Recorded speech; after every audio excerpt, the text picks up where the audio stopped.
Hi, my name is Alex Badia. I'm the style director of Women's Wear Daily. Hi, this is Turra. I'm the fashion editor in Milan.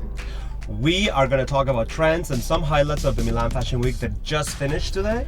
Yes. It's been a good season. Yes. Yes. Yes. A lot of bombastic news. Just been announced that Miuccia Prada and Raf Simons are going to be co-creators from the Prada brand. Yes. And that's unbelievable. Before then, we had a lot of interesting trends happen. Oh my god, so many. So let's get to it. Well, let's start with probably the biggest one. Sartorial meets glam. It was basically masculinity versus femininity. We saw a lot of great power suits. Absolutely. In the case of Versace, for example, Donatella started with a show with two major men's and women's power suiting. Absolutely. She also played with femininity and glam, so in the same show we saw both things.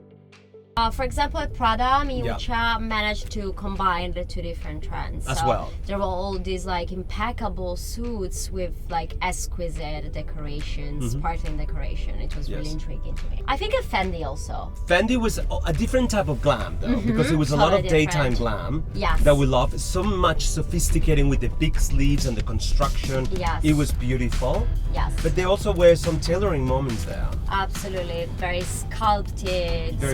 Suits. We also saw things from the younger brands like MSGM. Yes. They did daytime glam. A lot of, again, sequins and metallics. It was really fun. Yeah. Also another brand is obviously Bottega Veneta, one of the big highlights of the week. Bottega had also the beginning of the show was all 90s tailoring. Absolutely. The super long sleeves, the narrow coats, the raver sunglasses, that was super 90s, but also had very cute sequin dresses. Yeah, and glamorous touch, like the chunky chains combined with the knitwear.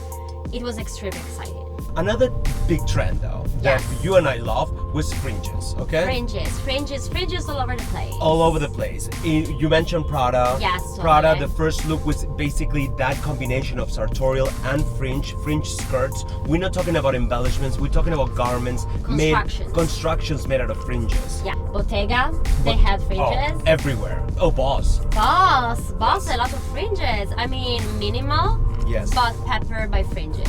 Another trend? Minimal is definitely another trend. There is this 90s minimal vibe that keeps running through the collection. Who had your favorite minimal? My favorite minimal was Alessandra. I love the show. Those guys are really understanding that brand. Yes. And it's not easy what they do. They are really find a way to combine the minimal, the sharp, with a sort of like warm and cozy vibe, which I think is also conveyed through an arts and crafts spirit. I do have to say that those blanket dresses, they were so cozy and so minimal. Sorry, I mentioned arts and crafts. You did mention arts and crafts. Who is the master of arts and crafts right now in Milan? Okay, for me, Marni was the #1 arts and craft. But for me, the patchwork with like the metallic pieces and Marni, all the different. It came in long coats, in short dresses. It was all over. He's really brave and hysterically funny. He came out dressed as a humongous bunny. Another huge trend, however, was leather. Thank you.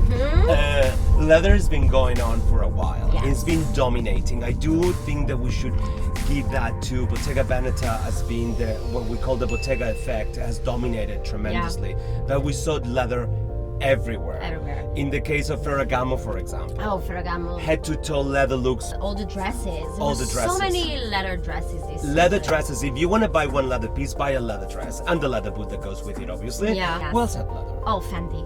Fendi, yes. They my had God. great leather in beautiful colors. I do think that leather dresses from Fendi were also the best. Let's talk about Tots for a second, because they also had a lot of leather, but it's the first time that... Yeah, new season, new designer, Walter Chiapponi is just joined from Bottega Veneta. Okay. I think it did a really good job. Yes. I do think that there was also the kind of like clothes you want to wear. Yeah, every day. There was also minimal pieces, but I have to say that the leather for me dominated. It was such interesting leather. Yeah, as a leather company, it makes sense to do a collection very focused on leather. Of course. And I think this is it. This is it. For the latest runway news and shows, go to WWD.com. Bye. Thank you. Bye, guys. Bye.